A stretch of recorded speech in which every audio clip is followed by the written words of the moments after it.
ശ്രീ പാറയിൽ രാധാകൃഷ്ണൻ അവർ, ഭാരതീയ ജനതാ പാർട്ടിയുടെ ജില്ലാ അമരക്കാരൻ ശ്രീ ഗോപകുമാർ, നമ്മുടെ മുതിർന്ന ലീഡർ ശ്രീ സോമൻ അവർ, നിയോജകമണ്ഡലത്തിന്റെ പ്രസിഡന്റ് ശ്രീമൻ ദിലീപ്, കാർത്തികപ്പള്ളി നിയോജകമണ്ഡലത്തിന്റെ അധ്യക്ഷൻ ശ്രീ മഹേഷ്, അതുപോലെ തന്നെ നമ്മുടെ ശ്രീ കൃഷ്ണകുമാർ, നമ്മുടെ ബഹുമാനപ്പെട്ട പാലമറ്റം വിജയകുമാർജി, സംസ്ഥാന സമിതി അംഗം ശ്രീ മഠത്തിൽ ബിജു അവർ, ശ്രീമതി സുഭാഷിണി, പ്രിയപ്പെട്ട ഇന്ദുലേഖ, എൻ്റെ മുന്നിലുള്ള സ്നേഹനദികളായിട്ടുള്ള സഹപ്രവർത്തകർ, ഈ പ്രദേശത്തെ നാട്ടുകാരെ, ഏവർക്കും ഹൃദയപൂർവ്വം നമസ്കാരം. നമ്മുടെ ഭാരതീയ ജനതാ പാർട്ടിയുടെ പ്രവർത്തകന്മാർ വളരെ കഷ്ടപ്പെട്ടിട്ടാണ് നമ്മുടെ പ്രസ്ഥാനത്തിൽ പ്രവർത്തിച്ച് മുന്നോട്ട് പോകുന്നത്. മാർക്സിസ്റ്റ് പാർട്ടിക്കാര് കരുതുന്നത് പോലെ ഇവരുടെയൊക്കെ നേതാക്കന്മാർ പറയുന്നത് അക്ഷരം പ്രതി അനുസരിച്ചുകൊണ്ട്, നേരത്തെ സൂചിപ്പിച്ചതുപോലെ മദ്യത്തിനും മയക്കുമരുന്നിനുമൊക്കെ അടിമപ്പെട്ട് ഭാരതീയ ജനതാ പാർട്ടിയുടെ പ്രവർത്തകർക്കെതിരെ ആക്രമണം അഴിച്ചുവിടാം എന്നുള്ള ഒരു ധാരണ ഇവർക്കുണ്ടാകുന്നത് നിങ്ങളെയൊക്കെ രക്ഷിക്കാൻ നിങ്ങളുടെ വലിയ നേതാക്കന്മാർ വരും എന്ന് കരുതിയിട്ടാണെങ്കിൽ, ഞങ്ങളുടെ പ്രസ്ഥാനം കൃത്യമായിട്ട് തീരുമാനമെടുക്കുമ്പോൾ ജയിലരികൾക്കകത്ത് കിടക്കേണ്ട സാഹചര്യം നിങ്ങൾക്കൊക്കെ ഉണ്ടാക്കാൻ ഈ പ്രസ്ഥാനം വിചാരിച്ചാൽ സാധിക്കും എന്ന് ഒരു സൂചന നൽകാൻ വേണ്ടിയിട്ടാണ് ഇവിടെ ഒരു പ്രതിഷേധ യോഗം ചെറിയ രീതിയിൽ ഞങ്ങൾ സംഘടിപ്പിച്ചിട്ടുള്ളത്.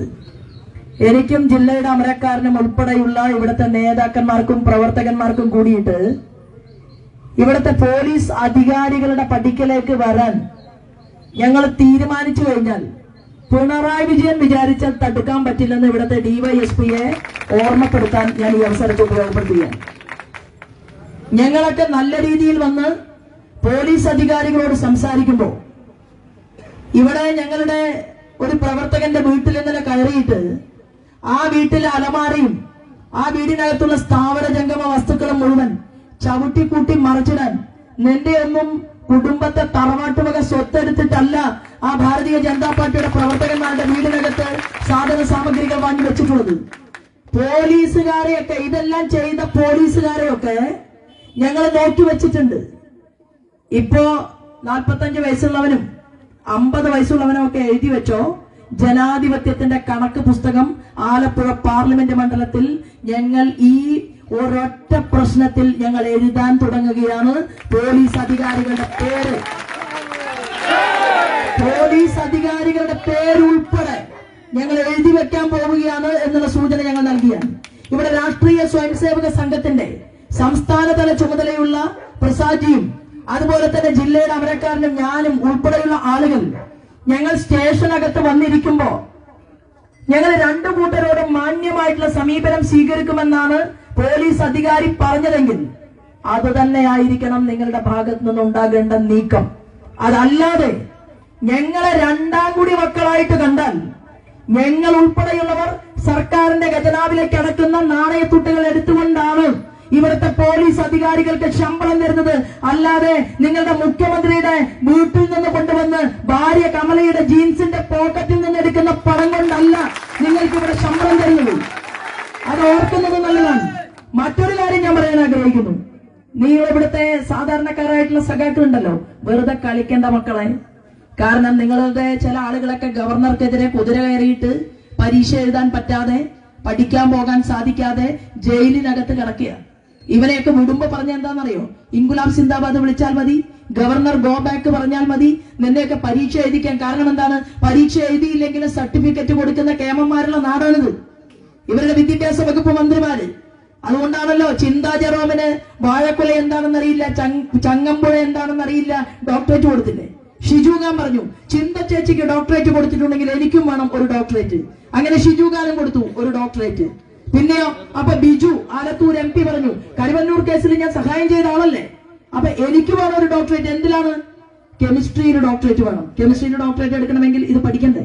പക്ഷേ പഠിക്കാതെ ആ ബിജുവിന് വൈസ് ചാൻസലർ ഡോക്ടറേറ്റ് കൊടുത്തതിന്റെ പേരിലാണ് നമ്മുടെ ഗവർണർ പറഞ്ഞത്, നിന്നെയൊക്കെ പഠിപ്പിച്ചിട്ടേ ഞാൻ ഈ ഗവർണർ പദവിയിൽ നിന്ന് പോകുമെന്ന് വൈസ് ചാൻസലറോട് പറയേണ്ട സാഹചര്യം ഈ കേരളത്തിന്റെ മണ്ണിൽ ഉണ്ടാക്കി. അപ്പൊ ഇവിടെ നിങ്ങളുടെ നേതാക്കന്മാരുടെ വാക്ക് കേട്ട് ഭാരതീയ ജനതാ പാർട്ടിക്കെതിരെ നിങ്ങൾ യുദ്ധപ്രഖ്യാപനത്തിന് വരുമ്പോ ഞങ്ങളുടെ രാജിയുടെ വീട്ടില് നിങ്ങൾ രാവിലെ തെരഞ്ഞെടുപ്പ് ദിവസം രാവിലെ രാജിയുടെ വീട്ടില് രാജി കരഞ്ഞ് നിലവിളിച്ച് വിളിക്കുന്നത് നമ്മളൊക്കെ കണ്ടതാണ്. രാജിയുടെ വീട്ടിൽ രാവിലെ തന്നെ മാർക്സിസ്റ്റ് പാർട്ടിയുടെ ഗുണ്ടകൾ അവിടെ എത്തി, വീടിന്റെ മുന്നിലെത്തി. ഞാൻ ഇവിടെ നിന്ന് വോട്ട് ചെയ്യാൻ പോയതാണ്. 2 മണി വരെ ആലപ്പുഴ പാർലമെന്റ് മണ്ഡലത്തിൽ സ്ഥാനാർത്ഥിയായിട്ട് ഞാൻ ഉണ്ടായിരുന്നു. നിങ്ങൾ ആലപ്പുഴയിൽ പ്രശ്നമുണ്ടാക്കാൻ ശ്രമിച്ചു. ആലപ്പുഴയിലെ പ്രശ്നമുണ്ടാക്കാൻ ശ്രമിച്ചപ്പോ ആലപ്പുഴയിലെ 2 ബൂത്തുകളിലും നിങ്ങളുടെ സഹോദരി എന്നുള്ള രീതിയിൽ ഞാൻ രാത്രിയിൽ തന്നെ എത്തി. അവിടെ പ്രവർത്തകരെ വെല്ലുവിളിച്ചു. ഞങ്ങൾ പോലീസ് അധികാരികളുടെ ശ്രദ്ധയ്ക്കാണ് ഞാൻ പറയുന്നത്.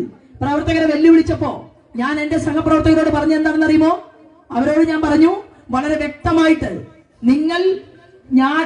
നിങ്ങളും മാർക്സിസ്റ്റ് പാർട്ടിയും തമ്മിൽ ഒരു സംഘടന ഉണ്ടാക്കണം എന്നാണ് മാർക്സിസ്റ്റ് പാർട്ടി ആഗ്രഹിക്കുന്നത്. ആ ആഗ്രഹത്തിനനുസരിച്ച് മാർക്സിസ്റ്റ് പാർട്ടിയുടെ താല്പര്യത്തിനനുസരിച്ച് നമ്മുടെ പ്രവർത്തകന്മാർ എങ്ങനെ ഉണ്ടാകണം? ശാന്തിയോടും സമാധാനത്തോടും കൂടി. എന്റെ ഫ്ലെക്സ് ബോർഡിലെ മുഖം വെട്ടിയെറിഞ്ഞാലോ? ഇന്നലെ മഴ കൊണ്ടുവന്ന് ഏതോ ഫ്ലെക്സ് ബോർഡ് കീറിപ്പൊളിച്ചു എന്നാണ് പറയുന്നത്. പിന്നെ കമ്പിപ്പാറ കൊണ്ട് ശോഭാ സുരേന്ദ്രനെ കീറി മുറിച്ചാലോ? എടോ, ഞാൻ ഈ രാഷ്ട്രീയ പരിപാടി ആലപ്പുഴയിൽ ആദ്യമായിട്ട് തുടങ്ങിയതല്ല. ഇത് ഇവിടുത്തെ പോലീസ് അധികാരികൾ കൂടി കേൾക്കാനാണ് ഞാൻ പറയുന്നത്.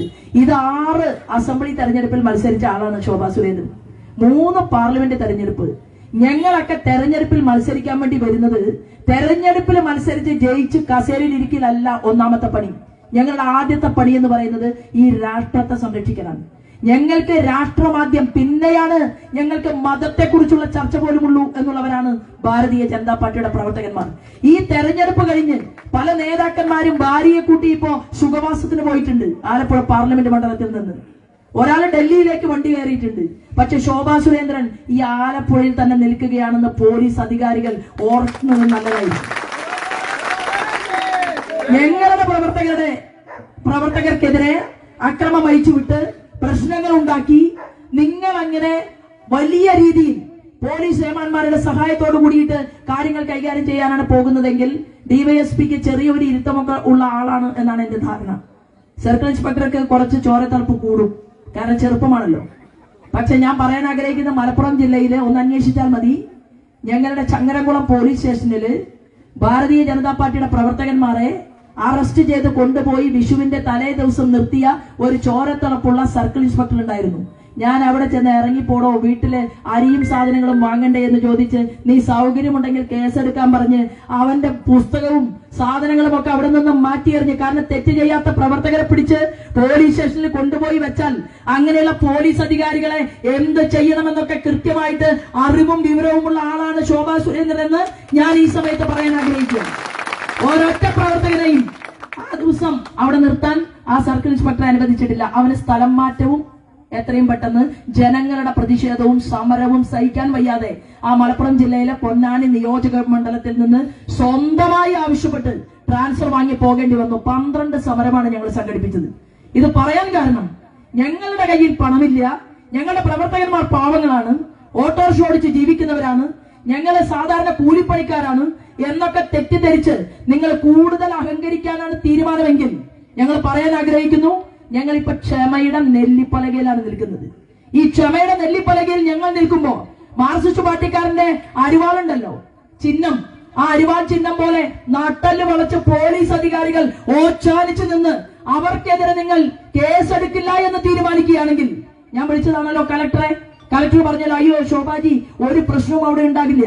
ഞാൻ രാത്രി തന്നെ വിളിച്ചു പറയാം, ഞങ്ങളുടെ ജില്ലാ അധ്യക്ഷൻ വിളിച്ചില്ലേ പോലീസ് അധികാരികളെ.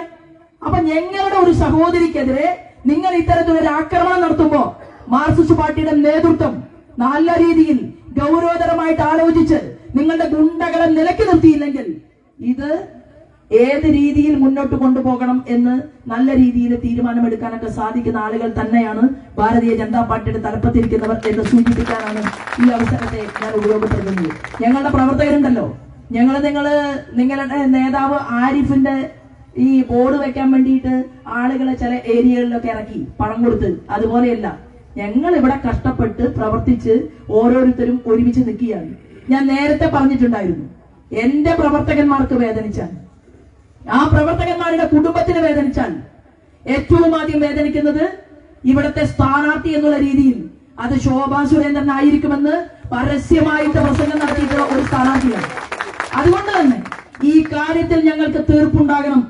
മാർക്സിസ്റ്റ് പാർട്ടിക്കാരൻ തെറ്റ് ചെയ്തിട്ടുണ്ട്, അവനെതിരെ കൃത്യമായ നടപടിയെടുക്കണം. ഞങ്ങളുടെ പാർട്ടിയിൽപ്പെട്ടവർ, ഞങ്ങളല്ലല്ലോ പ്രശ്നമുണ്ടാക്കിയത്, നിങ്ങളല്ലേ രാജിയുടെ വീടിനകത്ത് ആദ്യം വന്നത്.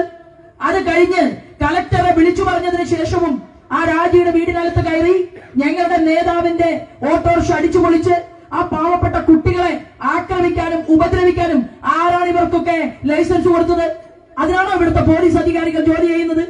അതുകൊണ്ട് ഇത് കൂടുതൽ വിളഞ്ഞ് മുന്നോട്ട് പോകണ്ട എന്നുള്ള സൂചനയ്ക്കായിട്ടാണ് ഞങ്ങൾ ഇവിടെ നിൽക്കുന്നത്. കളക്ടറേമാനോട് ഞാൻ പറയാൻ ആഗ്രഹിക്കുകയാണ്, പല സമയത്ത് പല പരാതികൾ കളക്ടർക്ക് നൽകിയിട്ടുണ്ട്.